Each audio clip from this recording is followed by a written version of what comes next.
Toilet ये बना है, इसको बनाया है प्रधानमंत्री आवास योजना ने। और अगले 5 साल में हम अब सिलेंडर नहीं देंगे, मोदी जी आपके यहाँ गैस पाइप से पहुंचाएंगे और पाइप की व्यवस्था की जाएगी उसके लिए, और सस्ती गैस दी जाएगी पाइप। और एक बात और सुन लीजिए, ये जो चलते ना, मैं बिजली में 300 यूनिट काटूंगा, मैं 200 दूंगा, मैं 100 दूंगा, मोदी जी के राज में अब आपका बिजली का बिल 0 हो जाएगा, 0। प्रधानमंत्री हर घर सौर ऊर्जा मुफ्त योजना, हर घर पे सौर ऊर्जा लगेगी। आपके बिजली का खर्च होगा वो पूरा होगा, और जो बिजली आप खर्च नहीं कर पाएंगे उसको सरकार ले लेगी और उससे आपका आमदनी का जरिया बनेगा। ये बदलता भारत है, इसको हम मंच पर उपस्थित हमारे भारतीय जनता पार्टी के लोकप्रिय कांगड़ा क्षेत्र से लोकप्रिय प्रत्याशी श्री राजीव भारद्वाज जी, अभी नवनिर्वाचित राज्यसभा के सदस्य आपके चंबा के लाल श्री हर्ष महाजन जी, हमारे वरिष्ठ साथी जिनके साथ मैंने लंबे समय तक यहाँ हिमाचल में काम के नेतृत्व में मजबूत सरकार चली है और आगे भी मजबूत सरकार मोदी जी के सरकार नेतृत्व में चलेगी, ये हम लोगों ने तय किया। सरकार क्या थी? हर दिन हम भ्रष्टाचार सुनते थे, ये इतने लाख करोड़ का स्कैंडल हो गया, ये इतने लाख करोड़ का स्कैंडल हो गया, 2G 3G जीजाजी, कॉमनवेल्थ गेम्स, कोयला घोटाला, कौन सा घोटाला नहीं था? चीनी घोटाला, चावल घोटाला, हेलीकॉप्टर घोटाला, पनडुब्बी घोटाला, हर दिन हम सुनते थे। और मजबूत सरकार मोदी जी के नेतृत्व में 10 साल में एक भी घोटाला नहीं हुआ, ये मोदी जी की सरकार रही, ये भी हमको समझना में हम दूसरे नंबर पर हैं। ऑटोमोबाइल मार्केट में और ऑटोमोबाइल मैन्युफैक्चरिंग में जिस जापान की गाड़ियां टोयोटा डैटसन हम जानते थे, आज हमने जापान को पछाड़कर भारत ऑटोमोबाइल मार्केट में तीसरे नंबर की मार्केट बन गया है, तीसरे नंबर की मार्केट। पेट्रोकेमिकल्स में हम आगे बढ़ गए। आपके हाथ में मोबाइल है, मैं बार बार सबको बोलता हूं, आप सबके हाथ में मोबाइल है। 10 साल पहले इस मोबाइल पे लिखा होता था made in China, made in Taiwan, made in Japan, made in Korea. आज आप सबके मोबाइल पे लिखा है मेड इन इंडिया। आज भारत एप्पल बना रहा है, एप्पल मोबाइल बना रहा है, सारे मोबाइल अब भारत में बन रहे हैं। ये बदलता भारत, ये बदलती हुई भारत की तस्वीर है। मित्रों, मोदी जी ने, जैसा कि अभी राजीव भारद्वाज ने आपको बताया, कि मोदी जी ने कोई जाति में नहीं बांटा, कोई धर्म में नहीं बांटा, कोई जाति और प्रजातियों में नहीं बांटा। उन्होंने एक मंत्र पकड़ा, सबका साथ, सबका विकास, सबका विश्वास, सबका प्रयास। सबको साथ लेकर के चलेंगे। और जैसा राजीव ने बताया, गांव, गरीब की चिंता होगी, युवा की चिंता होगी। बोलता हूं कि कांग्रेसी तो पढ़ते नहीं बेचारे, इनको पढ़ाई लिखाई से तो मतलब नहीं है कोई, ये जानते कुछ नहीं है। लेकिन साधारण मानवी जानता है कि आज जब अमेरिका की अर्थव्यवस्था लड़खड़ाती दिखती है, जब चीन की अर्थव्यवस्था पीछे आती हुई दिखती है, जब यूरोप की अर्थव्यवस्था डमाडोल दिखती है, जब जापान की अर्थव्यवस्था में ठहराव आ गया है, जब ऑस्ट्रेलिया की अर्थव्यवस्था लड़खड़ाती डगमगाती दिखती है, तो इन्हीं 10 वर्षों में मोदी जी के नेतृत्व में भारत की अर्थव्यवस्था 11वें नंबर से छलांग लगाकर 5वें नंबर की अर्थव्यवस्था बन जाती है, 5वें। और राजीव बर्दवान को चुनाव जिता के भेजना, मोदी जी तीसरी बार प्रधानमंत्री बनेंगे और 3 साल के अंदर भारत दुनिया की तीसरी अर्थव्यवस्था बन जाएगी। ये भी हमको गांव में भी बच्चा, छोटा बच्चा, मैं सही बोल रहा हूँ तो मुझे आपने शाबाशी देनी है। आजकल गांव में भी छोटा बच्चा जब पापा आता है तो उससे मोबाइल छीन करके अपना खेल खेलने लगता है। देखा है कि नहीं देखा है गांव में? और ये कांग्रेसी बोलते थे भारत अनपढ़ है, यहां डिजिटल क्या करेगा, यहां वाईफाई की क्या जरूरत है। अरे उनको मालूम नहीं मोदी जी के राज में 1.5 लाख पंचायत में ऑप्टिकल फाइबर पहुंचा दी गई है और 2 लाख गांव को कॉमन सर्विस सेंटर से जोड़ दिया है। और उनको ये भी नहीं मालूम कि जिसे तुम अनपढ़ कहते थे, आज सब्जी बेचने वाला भी डिजिटल पेमेंट लेता है, डिजिटल ट्रांजैक्शन करता है। दवाई बनाने में सबसे सस्ती दवा और सबसे असरदार दवा आज भारत बना रहा है। कोरोना की वैक्सीन भारत ने 100 देशों तक पहुंचाई, 100 कंट्रीज। 48 देशों को मुफ्त में कोरोना की दवा पहुंचाई गई।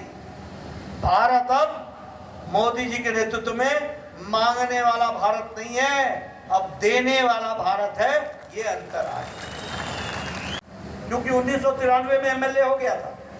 ये जगदीश जी बैठे हमारे डिप्टी कमिश्नर होते थे, डीसी साहब होते थे बिलासपुर। मैं आपको बताना चाहता हूं 1993 में, उस समय हमको हमारे वीडियो आके बताते थे, नड्डा साहब आपको खुशखबरी देनी है। मैं पूछता था खुशखबरी क्या है? बोलते थे आपको इंदिरा आवास योजना में एक पंचायत में 2 मकान मिले हैं, बताओ ये किसको दूं? मैं कहता था वीडियो साहब आप अपने पास ही रख लो, मैं क्या बांटूंगा, 1 अनार 100 बीमार कैसे बांटूंगा, ये तुम ही रखो अपने पास, तुमको मुबारक। आज मोदी जी ने 4 करोड़ घर बना करके दिए, 4 करोड़ घर। और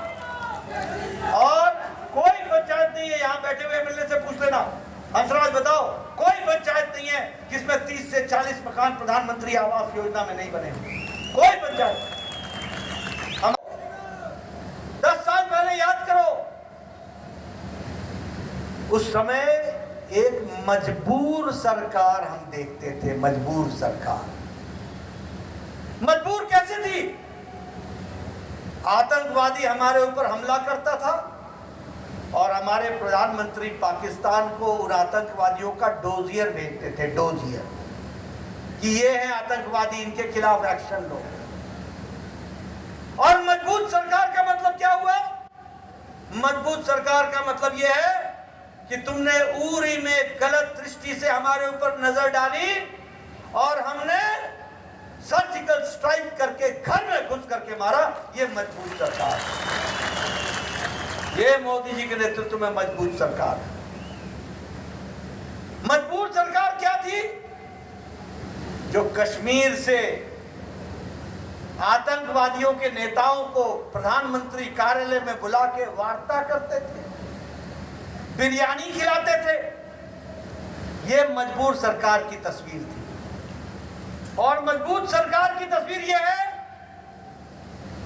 कि मोदी जी के राज में कश्मीर में धारा 370 को धाराशाही कर दिया जाता है और एक देश में एक निशान, एक विधान, एक प्रधान बनाते हैं।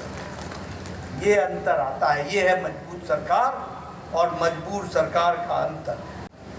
और प्रिंट मीडिया और इलेक्ट्रॉनिक मीडिया के मेरे साथी, आज मेरे लिए बहुत ही अत्यंत ही हर्ष का विषय है, खुशी का विषय है कि मुझे अपने प्रदेश में, चंबा में और चंबा के ऐतिहासिक चौगान में अपने बुजुर्गों से, अपनी माताओं से, अपनी बहनों से, अपने युवा साथियों के साथ यहाँ आपके दर्शन करने का सौभाग्य मिला।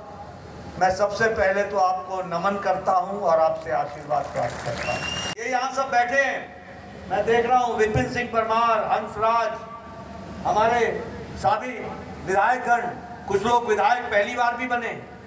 मैं इनके साथ साझा करना चाहता हूँ, जब हम लोग विधायक बना करते थे, मैं 1993 में विधायक बन गया था, 95% मेरे गांव की सड़कें नहीं थी, पगडंडियों में जाते थे, 4-4 दिन लगते थे,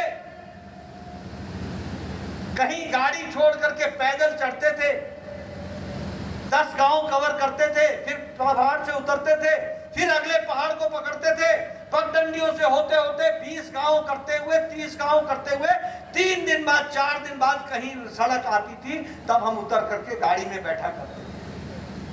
और आज मोदी जी के राज में पिछले 10 वर्षों में प्रधानमंत्री ग्रामीण सड़क 12,000 किलोमीटर बन गई, गांव-गांव पर पक्की सड़क पहुंचाने का काम हुआ। बोलो, गांव में सड़कें पहुंची है कि नहीं पहुंची है? पहुंची है कि नहीं? जरा जोर से बोलो, पहुंची कि नहीं पहुंची? ऑल वेदर रोड पहुंचा कि नहीं पहुंचा? हर मौसम में। मैं पिछली सभा में सुना रहा था कि पिछली सभा में कि जब शादियां होती थी तो हम लोगों के साथ बारात में हमारा होल्डोल जाता था, बिस्तरू जाता था कि नहीं जाता था? बोलो, जाता था कि नहीं जाता था? और खच्चरों में लाद करके सामान जाता था कि नहीं जाता था? मिलता रहेगा, ये बात को आप ध्यान रखें। प्रधानमंत्री किसान सम्मान निधि, मैं यहां बताना चाहूंगा किसान सम्मान निधि की दृष्टि से कि लगभग 11 करोड़ लोगों को प्रधानमंत्री हर चौथे महीने 2,000 रुपए भेजते हैं, और जयराम जी ने उसमें जोड़ने का काम करने का तय किया था हर चौथे महीने। और हिमाचल के उस 11 करोड़ में 9.5 लाख किसान हैं जिनको जोड़ा गया है हर चौथे महीने। और याद रखिएगा, मोदी जी ने तय किया है कि अगले 5 वर्षों में दाल में और तेल में दोनों में भारत आत्मनिर्भर हो जाएगा। अब बाहर से न दाल मंगवाएगा न तेल मंगवाएगा, आत्मनिर्भर हो जाएगा। और कमल न खिलाने का मतलब क्या होता है वो भी आपको समझ लेना चाहिए। ये हम कोई नैयर जी को या किसी को या मैडम नैयर को हम चुनाव जिताने नहीं आए, हम चंबा के भले के लिए आए हैं और चंबा को भला करने के लिए आए हैं, इस बात को हमको समझना चाहिए। और इसीलिए मैं आपको बताना चाहता हूं, ये जो सरकार है ना, जो अभी सरकार है, ये बैक गियर सरकार है, इसमें फ्रंट गियर है ही नहीं, ये आगे चलती नहीं है, ये बैक गियर लगाती है। 900 इंस्टीट्यूशन, इसमें गियर ही नहीं है, फर्स्ट गियर है ही नहीं, ये बैक गियर लगी हुई है। 900 इंस्टीट्यूशन बंद कर दिए, 900 इंस्टीट्यूशन। बोलो, नैयर जी का क्या गया, मैडम नैयर का क्या गया? मैं याद दिला रहा हूं आपको, मैं बताना चाहता हूं कि किस तरीके से गलत निर्णय आपको कितनी दूर तक ले जाते हैं। आज 900, 650 के आसपास ऑफिसेज और इंस्टीट्यूशन बंद हो गए, स्कूल्स बंद हो गए। किस तरीके की स्थिति आकर के खड़ी हो गई, ये हमको समझने की जरूरत है और जानने की जरूरत है। और इसलिए मैं निवेदन करना चाहता हूं, अब कमल खिलेगा और हमेशा कमल खिलेगा, इसकी चिंता नहीं। चंबा की इस पावन धरती, शिवभूमि, देवभूमि, चंबा के ऐतिहासिक चौहान में हमारे बीच में उपस्थित पूर्व में रहे केंद्रीय मंत्री, हिमाचल राष्ट्र विरोधी, मैं बड़ी जिम्मेवारी के साथ कह रहा हूं, बहुत जिम्मेवारी के साथ। आप बताइए, यूपीए की सरकार ने सोनिया गांधी के नेतृत्व में कोर्ट में एफिडेविट दिया था कि नहीं दिया था कि राम काल्पनिक है? कहा था कि नहीं कहा था? कहा था कि नहीं कहा था कि राम का कोई ऐतिहासिक तथ्य नहीं है, राम का कोई वैज्ञानिक आधार नहीं है, ये कोर्ट में एफिडेविट दिया। और कपिल सिब्बल ने कहा ये राम जन्मभूमि का किस्सा लटकाओ लटकाओ, इससे बीजेपी को फायदा होगा। आपने कमल के निशान पर बटन दबाया, बीजेपी को जिताया, मोदी जी को प्रधानमंत्री बनाया, और मोदी जी ने कोर्ट का रास्ता प्रशस्त होने पर भव्य राम मंदिर बना करके उसकी प्राण प्रतिष्ठा कर दी। ये हम लोगों ने देखा। चंबा की कोई भी बात हो और हंसराज तो हमेशा बोलेगा ही, वो तो आवाज उठाएगा ही, तो उसकी आवाज को निर्णायक मोड़ तक ले जाने का काम हर्ष जी आपका होगा। पार्टी ने आपको सांसद बनाया है, चंबा की चिंता करना आपका काम होगा, ये आपको देखना। मित्रों, वीर भूमि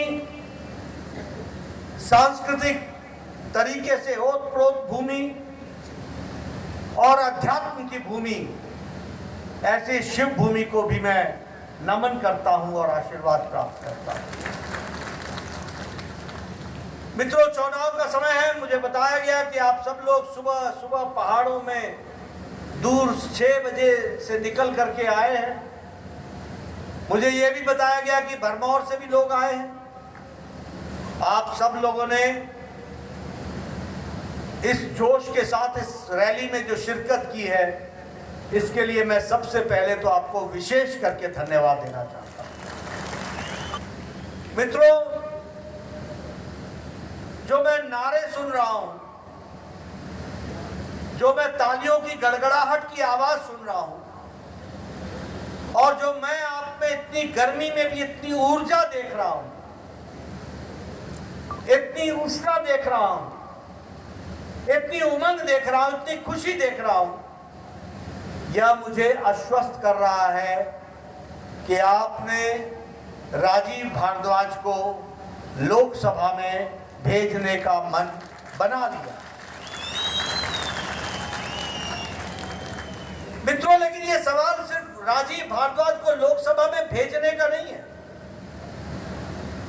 यह राजीव भारद्वाज जी के माध्यम से मोदी जी के नेतृत्व में विकसित भारत के संकल्प को पूरा करने का संकल्प की यात्रा है।